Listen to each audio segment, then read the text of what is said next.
जो अपने इस देश के भविष्य माननीय नरेंद्र मोदी जी के लिए जो बड़ा माला कार्यकर्ताओं द्वारा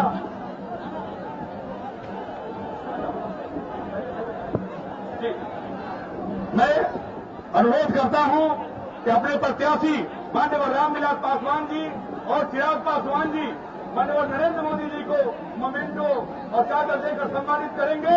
इस वैशाली और हाजीपुर की धरती की ओर से सम्मानित किया जा रहा है माननीय नरेंद्र मोदी जी को, माननीय इस देश के भविष्य को, भारत के भविष्य को सम्मानित किया जा रहा है वैशाली और हाजीपुर की धरती पर रामविलास पासवान जी के द्वारा। और मैं अनुरोध करूंगा कार्यकर्ता बंधुओं से आए माला लेकर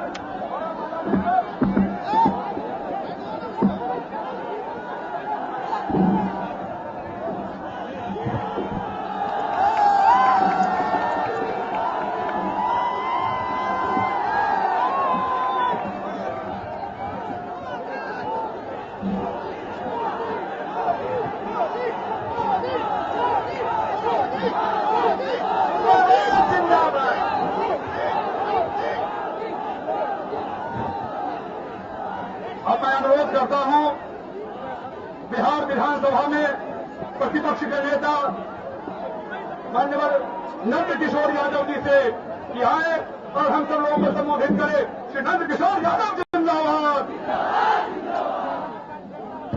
अरे हाजीपुर में मोदी जी आए हैं तो ताली से एक बार जम के स्वागत तो हो जाए। जैसे जैसे आपका समर्थन मोदी जी को बढ़ता जा रहा है, जैसे जैसे आपका प्यार आशीर्वाद इसको मिलते जा रहा है, वैसे वैसे बिहार के दुगो नेता के पेट में दर्दों बढ़ते जा रहे हैं। लालू यादव परेशान है, नीतीश कुमार जी परेशान है। लालू यादव कर रहे हैं अब नरेंद्र मोदी का रथ रोक लेंगे। कैसे रोक लीजिएगा? नरेंद्र मोदी जी केवल गुजरात के मुख्यमंत्री नहीं हैं, द्वारका से आ रहे हैं। द्वारका किसकी भूमि है, किसका आशीर्वाद लेके आ रहे हैं, और जिसको किसका आशीर्वाद मिल जाए उसके रथ को रोकने की ताकत किसी की नहीं है।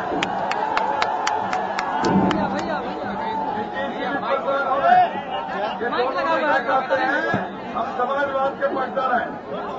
डॉक्टर राम मनोहर लोहिया, जयप्रकाश जी कर्पूरी ठाकुर के सिद्ध होने का दावा करते हैं, लेकिन डॉक्टर लोहिया, जयप्रकाश नारायण और कर्पूरी ठाकुर जीवन भर कांग्रेस के खिलाफ अपनी आवाज बुलंद करते रहे। गैर कांग्रेसवाद के झंडे को उठाए रखने का काम किया, कांग्रेस के खिलाफ राजनीति करते हुए ये दोनों हमारे बिहार के नेता बड़ी कुर्सी पर बैठने का काम किया। लेकिन आज केवल मोदी जी को रोकने के लिए ये डायरेक्ट कांग्रेस की मदद करने का काम कर रहे हैं। ये दोनों नेता ये वो अहंकारी हो गए हैं और ये लोग कांग्रेस के दरबारी बन गए हैं। ये दोनों का हाल हो गया। हम आपसे आग्रह करने आए, हम आपसे प्रार्थना करने आए, बिहार के अंदर हमने गठबंधन रामविलास जी की पार्टी के साथ, उपेंद्र कुशवाहा जी की पार्टी के साथ और हम मिलकर के चुनाव लड़ रहे हैं। नरेंद्र मोदी जी ने 300 करोड़ की मांग की है। हमको विश्वास दिलाते हैं बिहार उनके 300 में सबसे बड़ा योगदान करने का काम करेगा। बताइएगा ना, अरे इंडिया जीतेगा ना?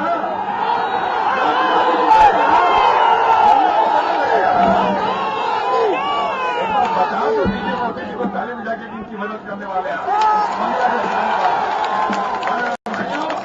आपने यहाँ से रामविलास जी जो हमारे देश के बड़े नेता हैं, इस धरती से हाजीपुर की धरती तक खड़े हैं और हाजीपुर से जीतने के बाद इन्होंने हाजीपुर का मान बढ़ाने का काम किया। आप सब लोगों ने बंगला छाप का बटन दबाकर रामविलास जी को यहाँ से विजयी बनाने का निर्णय लिया है और नरेंद्र भाई मोदी को भारत का प्रधानमंत्री बनाने का आपने संकल्प लिया है। मैं आपके प्रति आभार प्रकट करता हूँ और यही अपनी बात समाप्त करता हूँ। बहुत बहुत धन्यवाद। बंधुओं, मैं आमंत्रित करता हूं रामविलास पासवान जी को, जिन्होंने विश्व कीर्तिमान इसी हाजीपुर की धरती से 2 बार विश्व कीर्तिमान बनाया है। इस लोकतंत्र की जंगी की धरती पर मैं उन्हें आमंत्रित करता हूं, आए हम सब लोगों को संबोधित करें।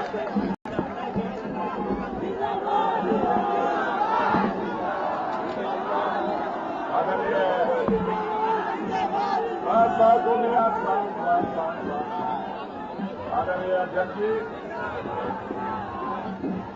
माननीय देश के माजी प्रधानमंत्री, हम समूह के नेता नरेंद्र भाई मोदी जी, यहाँ मंच पर उपस्थित सभी हमारे साथीगण, माताओं, बहनों और भाइयों, आज पूरे देश में और बिहार में नरेंद्र मोदी जी का लहर चल रहा है और बिहार में हम लोग 40 में 40 सीट जीतने के लिए जा रहे हैं। 40 में 40 सीट।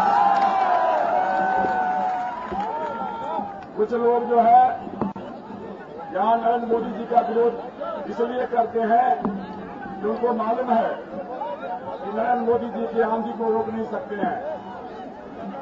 नरेंद्र मोदी जी कहते हैं गरीबी हटाओ, वो कहते हैं नरेंद्र मोदी हटाओ। नरेंद्र मोदी जी कहते हैं भ्रष्टाचार मिटाओ, वो कहते हैं नरेंद्र मोदी हटाओ। नरेंद्र मोदी जी कहते हैं देश बचाओ, वो कहते हैं नरेंद्र मोदी हटाओ। साथियों, आज देश की जो हालत है, हमारा देश इतना कमजोर हो गया है, जो कि दुनिया का सबसे शक्तिशाली देश है। आज जो आता है, चाहे अमेरिका हो या पाकिस्तान हो, हमारे ऊपर में थप्पड़ लगा के चला जाता है। लेकिन मैं आपसे इतना ही कहना चाहता हूं, जिस दिन से मालूम हो गया है दुनिया को कि नरेंद्र मोदी देश के प्रधानमंत्री बनने जा रहे हैं, सबकी हालत दिल्ली जैसी हो गई है। पूरा दुनिया देख रहा है आपके तरफ से। यहाँ देश में कोई आदमी प्रधानमंत्री के रेस में नहीं है। कांग्रेस पार्टी का कोई नहीं है प्रधानमंत्री के रेस में, कोई नेता नहीं है। यहाँ दो नेता, सिर्फ नरेंद्र मोदी जो है गुजरात से नहीं आए हैं। नरेंद्र मोदी द्वारका से आए हैं, जहाँ कृष्ण की भूमि है, आशीर्वाद लेकर के चले हैं, कोई रोक नहीं सकता है। नरेंद्र मोदी सरदार वल्लभ भाई पटेल के उत्तराधिकारी हैं। सरदार वल्लभ भाई पटेल को मानने वाले यहाँ बिहार में लाखों की संख्या में लोग हैं। कैसे नीतीश जी आप लोग पाओगे? से साथियों, देश का चुनाव होने वाला है। नरेंद्र मोदी जी का दिल इतना विशाल है कि लालू जी जब एक्सीडेंट हुआ था, सोनिया गांधी आज उनको मंच पर नहीं बैठाती है, राहुल गांधी उनको मंच पर नहीं बुलाता है, और यही नरेंद्र भाई मोदी थे।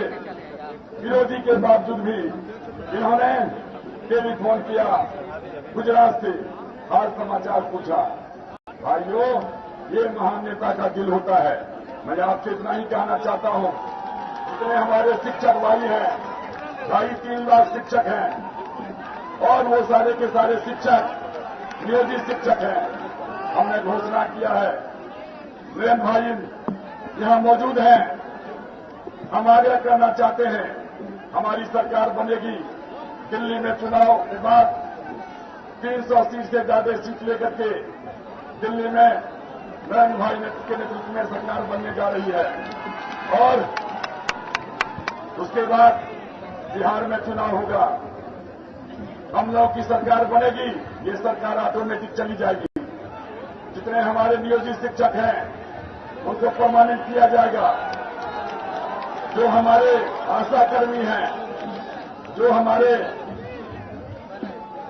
वेतन रहित शिक्षक हैं, जो हमारे आंगनबाड़ी की महिलाएं हैं, इन सब लोगों की समस्या को समाधान किया जाएगा।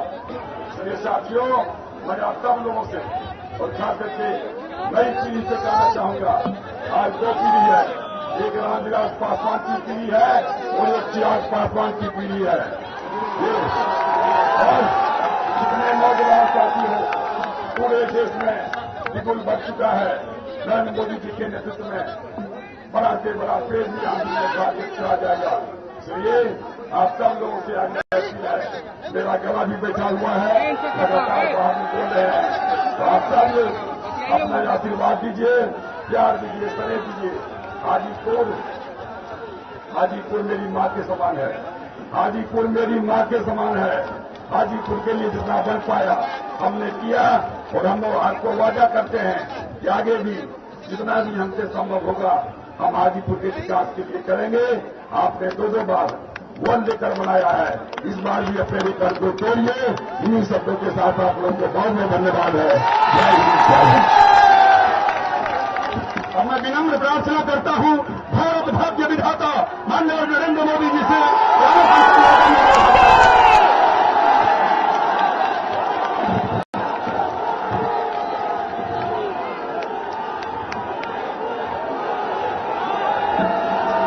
भारत माता के मंच पर विराजमान भारतीय जनता पार्टी के प्रदेश के नेता श्री नंद किशोर यादव जी इस चुनाव में उम्मीदवार भाई श्री रामविलास पासवान जी मंच पर विराजमान सभी वरिष्ठ महानुभाव और विशाल संख्या में पधारे हुए भारत के भाग्य विधाता मेरे भाइयों और बहनों,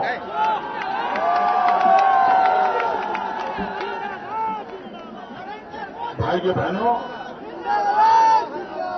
ऐसी चमचमाती धूप में इतनी भयंकर गर्मी में अपने परिवार का काम हो तो भी इंसान घर के बाहर नहीं निकलता है।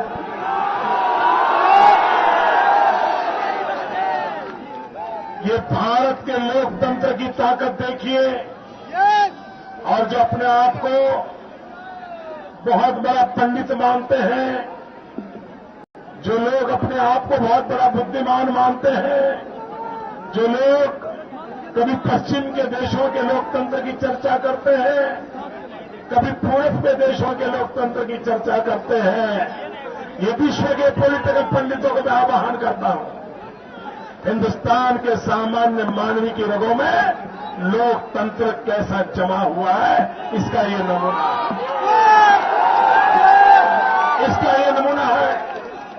गांव का हो, शहर का हो, अनपढ़ हो, गरीब हो, लोकतंत्र के प्रति उसकी जो आस्था है, ये आस्था भारत के उज्जवल भविष्य का संकेत देती है। आप मुझे बताइए, आप घंटों से ताप में तप रहे हो, क्या मिलने वाला है आपको?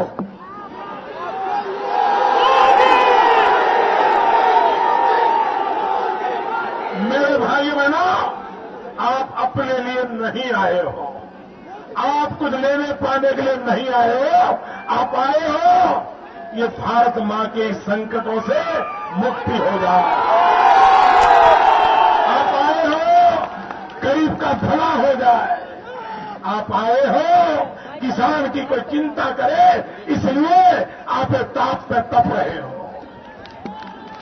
मेरे भाई बहनों, आप जो ताप में तप रहे हो, मैं आपको विश्वास दिलाता हूं, मैं आपकी तपस्या बेकार नहीं जाने दूंगा। भाई बहनों,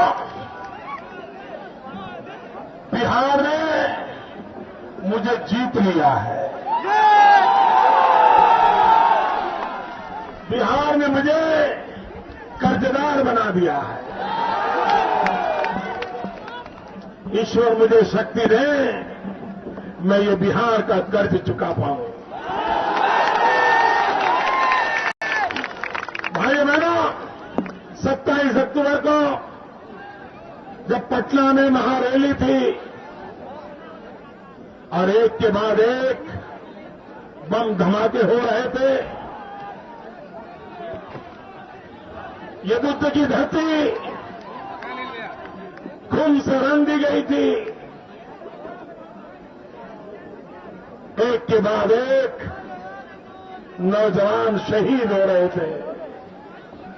भाइयों बहनों, ईश्वर की कोई कृपा थी कि हम जिंदा बच गए, और मुझे लगता है उसी दिन द्वारकाधीश का संदेश साफ था, और वो मैं आज देख रहा हूं।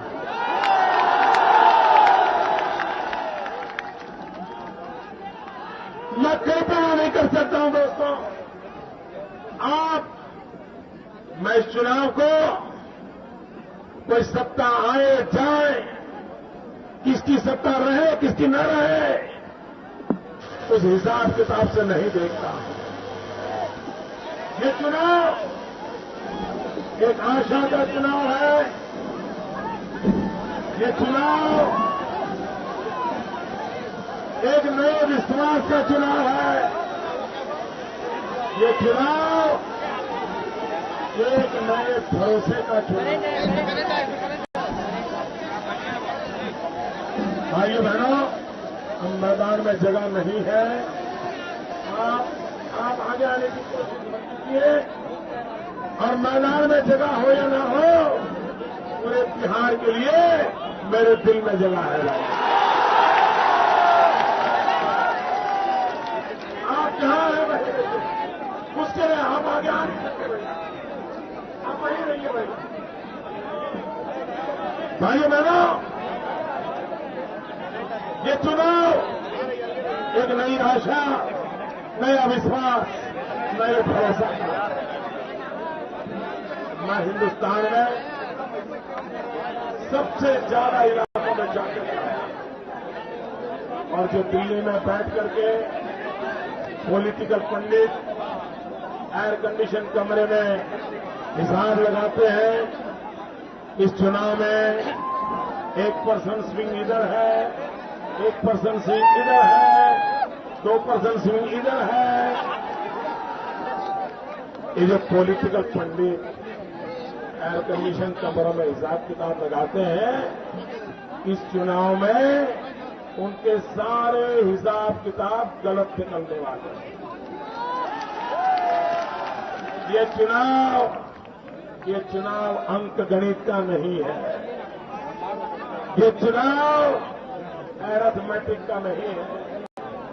ये चुनाव 125 करोड़ देशवासियों के मन की केमिस्ट्री का चुनाव है। अरिथमेटिक में एक को मिले एक, 2 हो जाते हैं, लेकिन केमिस्ट्री में एक के बगल में एक 11 हो जाता है। और इसलिए भाइयों बहनों, ये पॉलिटिकल पंडितों के सारे हिसाब गलत निकलने वाले हैं। आप मुझे बताइए भाइयों, दिल्ली में आपको कैसी सरकार चाहिए?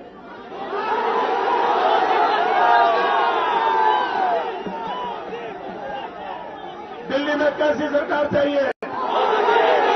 मुझे पूरी ताकत से बताइए, दिल्ली में कैसी सरकार चाहिए?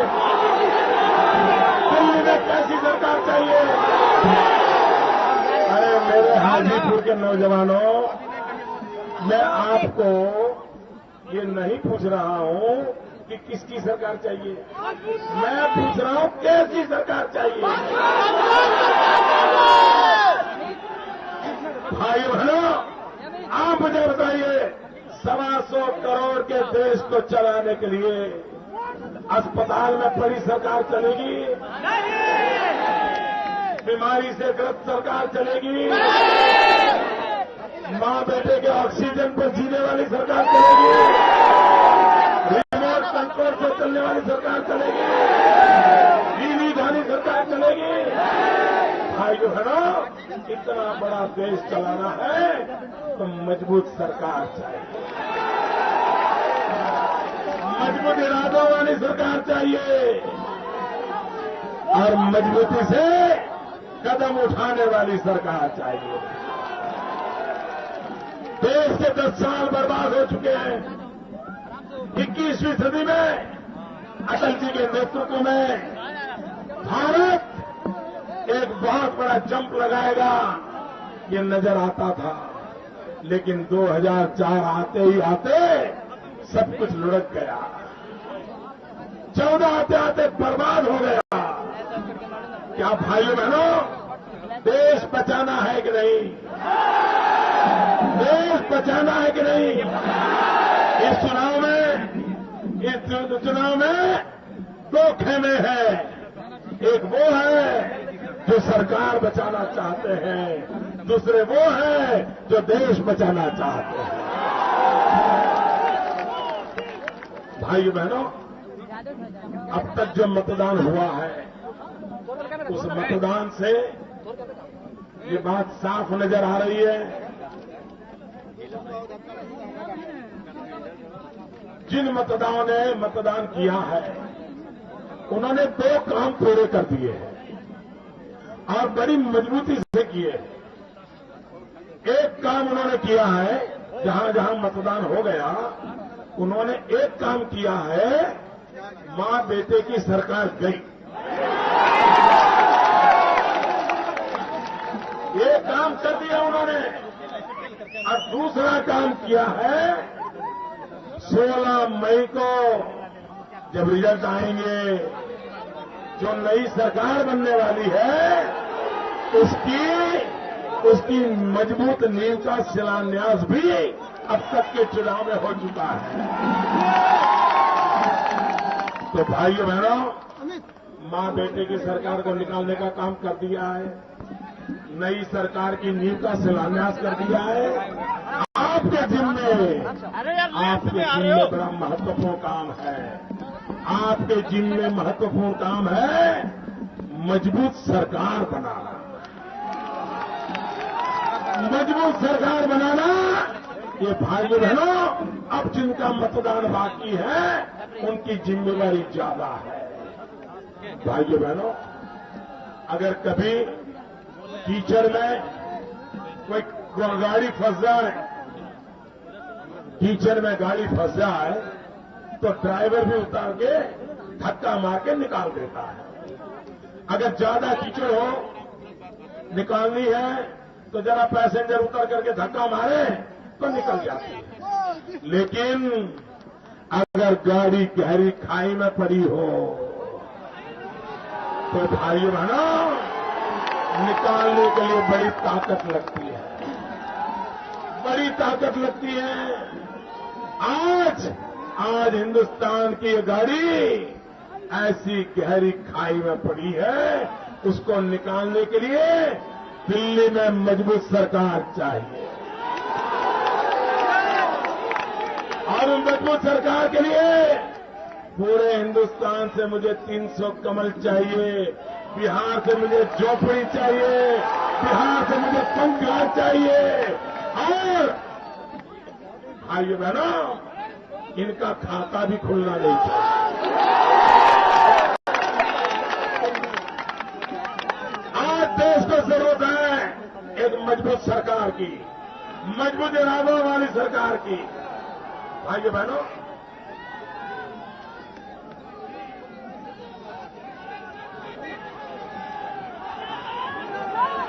लोग कहते हैं कि परिवर्तन कैसे आ सकता है। भाइयों बहनों, हमारे इस हाजीपुर इलाके में किसान केले की खेती करता है ना? हाँ, मैं जानकारी सब रखता हूं।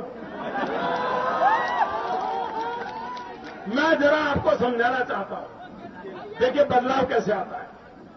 मेरे यहां गुजरात में, जो दक्षिण गुजरात है, जहां आदिवासी समाज रहता है, अब वे बेचारे गरीब, जमीन बहुत कम, कितनी मेहनत करें, 12,000, 15,000 रुपया, 20,000 रुपया साल भर में मुश्किल से इतना कमाते हैं। हमने जरा सोचा वहां पानी है, किसान है, थोड़ी जमीन है, कैसे करें? तो हमने उनका ट्रेनिंग करना शुरू किया और धीरे धीरे हम उनको केले की खेती पर ले गए। मैं कैमरा वाले दोस्तों, आपके कारण भाइयों बहनों, केले की खेती में हम उनको धीरे धीरे ले गए। बाद में हमने फिलीपींस के साथ करार किया, फिनलैंड के साथ करार किया, वहां के एक्सपर्ट को बुलाया। ये मेरे किसानों की, आदिवासी किसानों की हमने ट्रेनिंग की। फिर हमने आदिवासी किसानों को विदेश भेजा सीखने के लिए, देखने के लिए। और धीरे धीरे केले की खेती पिछले 6 साल में जम गई। और भाइयों बहनों, जो मेरा आदिवासी किसान मुश्किल से केले की खेती में 12-15 हजार कमाता था, वो 2 लाख, 2.5 लाख, 5 लाख कमाने लग गया। मुझे बड़ा इंटरेस्टिंग है दोस्तों, एक दिन ये मेरे सारे आदिवासी किसान मिलने आए। बोले मोदी, एकदम महाराष्ट्र के बगल में नंदुरबार की तरफ है, सटा हुआ एकदम महाराष्ट्र का इलाका है। बोले मोदी जी हमारे रास्तों का कुछ करो, रोड का करो। मैंने कहा क्या बात करते हो यार, मैं तो तुम्हारे इलाके में स्कूटर पे घूम चुका हूं, वहां रोड है, कार रोड है, पक्के रोड है। बोले साहब कार रोड है, हमें पेवर रोड चाहिए। बिहार को पता नहीं होगा पेवर रोड क्या होता है। ये हाल है देश का। भाई बहनों, मुझे आदिवासी किसान कहने लगा मोदी जी हमें पेवर रोड चाहिए। मैंने कहा यार क्या करोगे, यहां तुम्हारा कहां व्हीकल आना है जाना है और कितना महंगा होता है रोड। तो उसने मुझे समझाया कि साहब हम केले की खेती करते हैं, केला एक्सपोर्ट करने लगे हैं, लेकिन जब हम ट्रक में केले लेकर के जाते हैं और रास्तों पर गाड़ी ऐसी ऐसी होती है तो हमारे 20% केले दब जाते हैं। आपका ये नुकसान होता है ना भाइयों, होता है ना।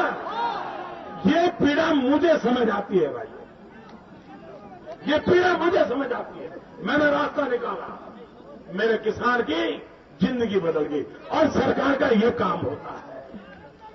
भाइयों बहनों,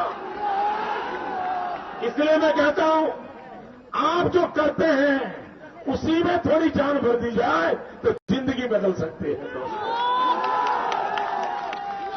मैं बड़े बड़े सपने दिखाने वाला इंसान नहीं हूं भाइयों, और इसलिए हम जहां हैं वहां, अब देखिए कि हमारा बिहार, आपके यहां बिजली आती है वो खबर है, मेरे यहां गुजरात में बिजली जाती है वो खबर है। मेरे यहां कभी गुजरात में ज्यादा नहीं 2 मिनट के लिए बिजली चली जाए, 2 मिनट के लिए, तो अखबार में पहले पन्ने पर बॉक्स आता है कि मोदी बड़ी बड़ी बातें करता है, कल फलाने गांव में 2 मिनट के लिए बिजली चली गई थी, मोदी जवाब दो, ऐसा होता है। आपके यहां लोग बाजार में, बस में आते जाते बातें करते हैं, अरे तेरी यहां आई थी, तो कहता नहीं यार पिछले हफ्ते तो मेरे यहां आई नहीं। तो दूसरा कहता है यार क्या करूं, अगले मंगल मेरे यहां आई थी, उसके बाद आई नहीं। यही होता है ना भाई बहनों। ये देश कैसे चला रहे हैं, 20,000 मेगावाट बिजली के कारखाने बंद पड़े, देश के 20,000 मेगावाट बिजली के कारखाने बंद पड़े हैं, और दूसरी तरफ देश अंधेरे में डूबा हुआ है। भाइयों बहनों, कोयला नहीं मिल रहा है, कोयला क्यों? कोयले की चोरी की, और सुप्रीम कोर्ट ने डंडा मारा तो बोले फाइल खो गई है। अरे मां बेटे की सरकार, आपकी तो फाइल खो गई है, हमारी तो पूरी लाइफ खो गई है।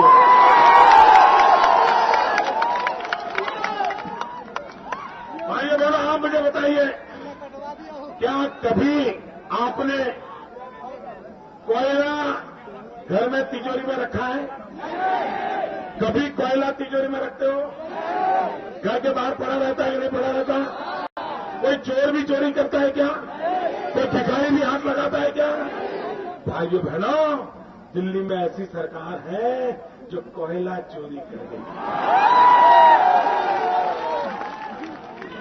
वो दिन दूर नहीं होगा जब आपको कोयला रखने के लिए बैंक में लॉकर खुलवाना पड़े। भाइयों बहनों, ये चुनाव लोकसभा का है, ये चुनाव दिल्ली में सरकार चुनने का है, और इसलिए इस चुनाव में दिल्ली सरकार में बैठे हुए लोगों का ये दायित्व बनता है कि वो देश की जनता के पास जाए, देश की जनता के पास जाकर के अपने काम का हिसाब दे। आप मुझे बताइए भाइयों, सरकार ने अपने काम का हिसाब देना चाहिए कि नहीं देना चाहिए? 10 साल उन्होंने क्या किया ये कहना चाहिए कि नहीं कहना चाहिए?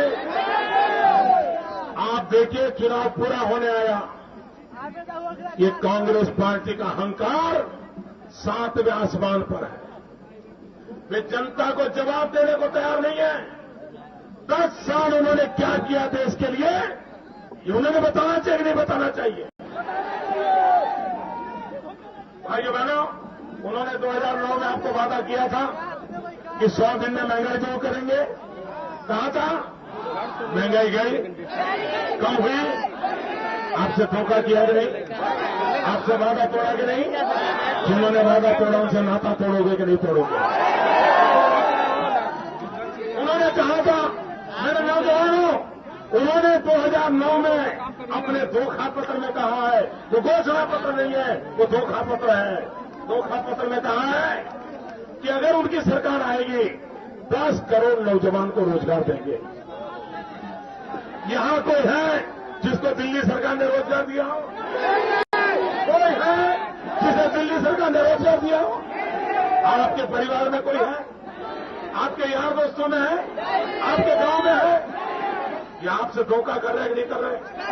भाइयों बहनों, अटल बिहारी वाजपेयी की सरकार थी, 6 साल सरकार चली। 6 साल में 6.5 करोड़ नौजवानों को रोजगार दिया। और ये मां बेटे की सरकार 10 साल में सिर्फ 1 करोड़ नौजवानों को रोजगार मिला। क्या ऐसी सरकार चाहिए आपको? क्या ये लोग नौजवानों का भला करेंगे? और इसलिए मैं कहने आया हूं भाइयों बहनों, कांग्रेस पार्टी अपने 10 साल का हिसाब देना चाहिए, पाई पाई का हिसाब देना चाहिए, पल पल का हिसाब देना चाहिए। क्या किया, कैसे किया, किसके लिए किया, किसने किया, क्यों किया, कब किया, दिन में किया कि रात में किया, देश में रखा कि विदेश में रखा, ये सारा हिसाब देना चाहिए। आप मुझे बताइए, ये मां बेटे चुनाव प्रचार के लिए आते हैं ना? आते हैं ना? मां बेटे आए थे ना? महंगाई का मां भी बोले क्या? बोले क्या? बेरोजगारी का दो बोले क्या? भ्रष्टाचार का भाव बोले क्या? क्या ये जवाब नहीं देने चाहिए?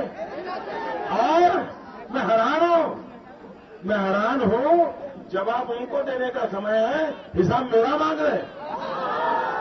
और इस देश के कुछ न्यूज लीडर उन्हीं की बातों को लेकर के नाच रहे। हिंदुस्तान की जनता उनको भी माफ नहीं करने वाली है भाई। कांग्रेस से जवाब मांगने की इन न्यूज लीडरों की हिम्मत नहीं है भाइयों, हिम्मत नहीं है उनमें। और गुजरात तो 2012 के दिसंबर में पल पल का पाई पाई का हिसाब दे चुका है। और गुजरात की जनता ने चौथी बार हमें सेवा करने का मौका दिया।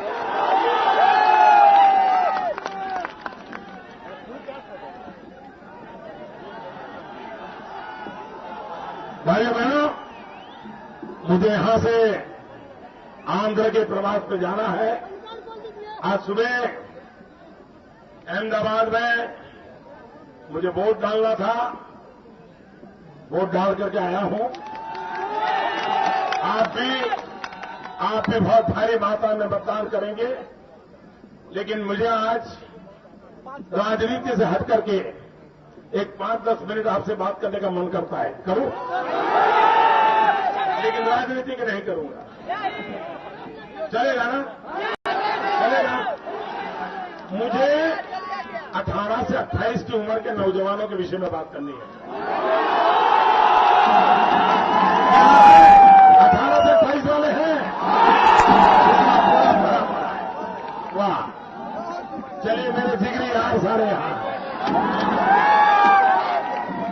अच्छा देखो भाइयों,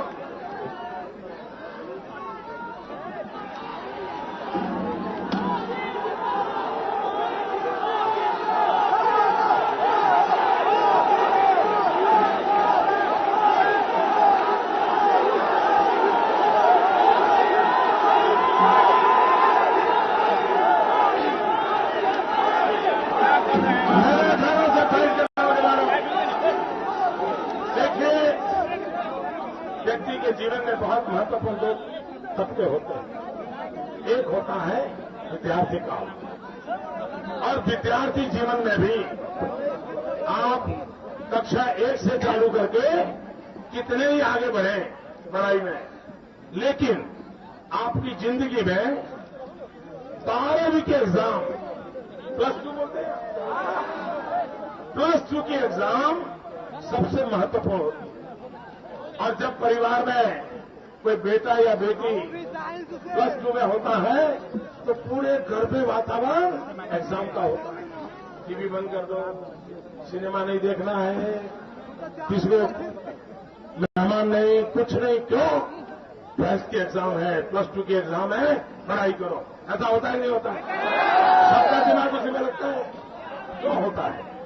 क्योंकि हमें मालूम है कि अगर +2 की एग्जाम में अच्छे मार्क आ गए तो जिंदगी के सारे रास्ते खुल जाते हैं। डॉक्टर बनना है, वकील बनना है, इंजीनियर बनना है, सारे रास्ते खुल जाते हैं। अगर +2 में, 12th में लुढ़क गए, मार्क्स नहीं आए तो जिंदगी अटक जाती है कि नहीं? सारे सपने चूर चूर हो जाते हैं कि नहीं? अरे जिंदगी बोझ बन जाती है कि नहीं? विद्यार्थी के जीवन में +2 की एग्जाम इतना मायना रखती है, उसकी थोड़ी सी भी गड़बड़ उसकी पूरी जिंदगी को मोड़ देती है। वैसे ही पूरी जिंदगी आपकी कितनी ही बड़ी क्यों न हो, आप 70 साल के हो, 80 साल के हो, 90 साल के हो, लेकिन इतनी बड़ी लंबी जिंदगी में 18 से 28 की उम्र सबसे महत्वपूर्ण होती है। पूरी जिंदगी का गोल्डन पीरियड यही होता है।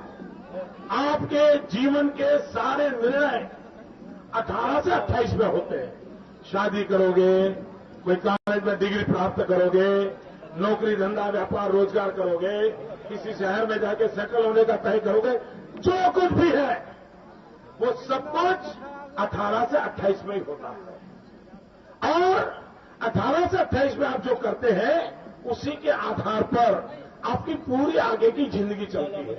कोई ज्यादा बदलाव नहीं आता है। उसी मूल जो नींव डाली है 18 से 28 में, उसी पर जिंदगी चलती है। आप मुझे बताइए, कोई 75 साल की व्यक्ति जो हो, जिसकी उम्र 75 साल है, वो अगर 5 साल उसकी जिंदगी में बिगड़ गए तो उसकी जिंदगी में कोई फर्क पड़ता है? कोई फर्क पड़ता है?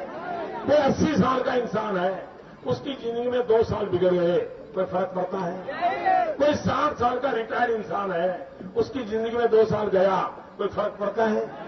लेकिन 18 से 28 की उम्र का नौजवान, उसकी जिंदगी में इस गोल्डन पीरियड में अगर 5 दिन भी खराब हुए तो उसकी जिंदगी लुढ़क जाती है कि नहीं लुढ़क जाती? बर्बाद होते कि नहीं होती?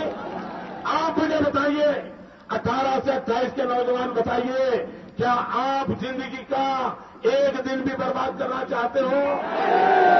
आप आपकी जिंदगी को तबाह होने देना चाहते हो?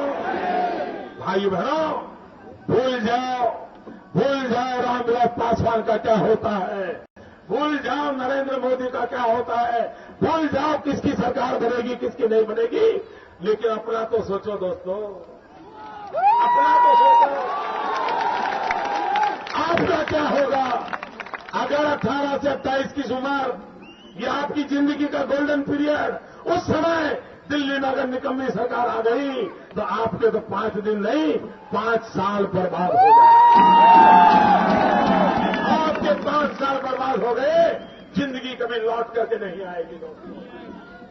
आपका पूरा जीवन उसी बंजर जीवन जीना पड़ेगा, जिंदगी को ढोना पड़ेगा। और इसलिए मेरे नौजवान मित्रों, आप मेरी चिंता मत करो, मुझे आपकी चिंता करने का मौका दो। भाइयों बहनों, 60 साल तक देश ने शासकों को देखा है, 60 साल तक देश ने शासकों को देखा है। 60 महीने के लिए एक सेवक पे भरोसा करो, 60 महीने के एक सेवक पे भरोसा करो। मैं आपको विश्वास दिलाता हूं, आपको कभी पछताने की बारी नहीं आएगी।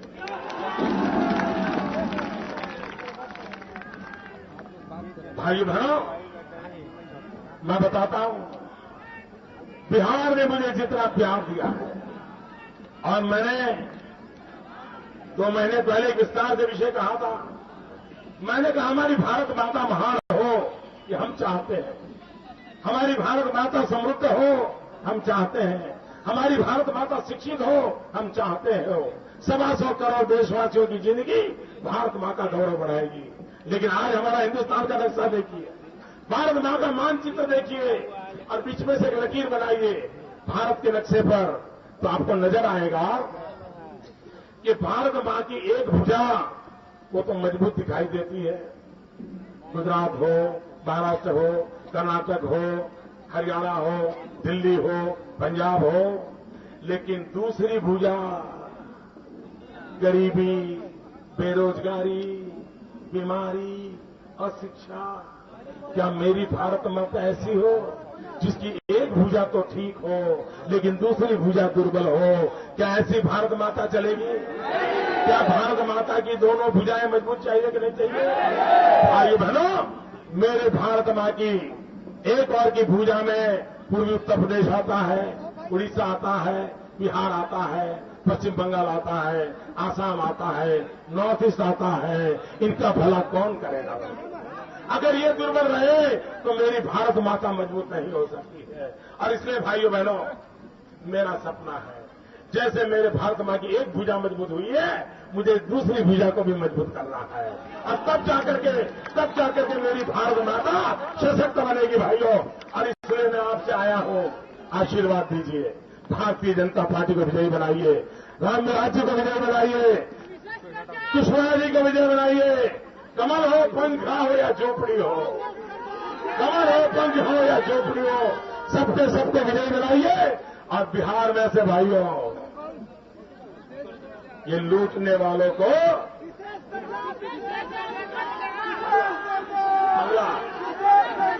तो भाइयों बहनों, ये बंगले में पंखा भी चलेगा और बंगले के बगीचे में कमल भी खिलेगा। भाइयों बहनों, मैं आपके प्यार के लिए आपका बहुत बहुत आभारी हूं। भारत माता की, भारत माता की।